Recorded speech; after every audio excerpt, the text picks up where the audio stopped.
ప్రజాసేవ లక్ష్యంగా ఎక్కడో పుడతారు. అందరూ బాగుండాలని అనుకొని పేద ప్రజల కోసం తన జీవితాన్ని అంకితం చేశాడు. మా ఊరి ప్రజలకు ధైర్యమయ్యాడు. పేదల ఇళ్లల్లో వెలిగేటి దీపమయ్యాడు. మాకు ఎంతో ఆదర్శమయ్యాడు.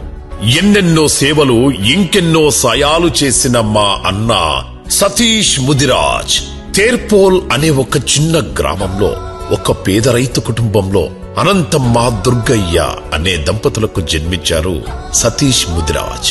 తన తండ్రి వైద్యానికి డబ్బులు లేక చనిపోవడంతో ఆర్థిక ఇబ్బందుల వలన పూట గడవని పరిస్థితులలో 5వ తరగతిలో తన చదువును కాస్త ఆపి తన తల్లి చెప్పిన మంచి మాటలను గుర్తు చేసుకుంటూ ఎన్నో కష్టాలు, ఒడిదొడుకులు, ఎన్నో అవమానాల మధ్య తన గమ్యం చేరే వరకు ఎటువంటి రాజకీయ నాయకుల అండ లేకుండా కేవలం తన స్వయం కృషితో అంచెలంచెలుగా ఎదుగుతూ తన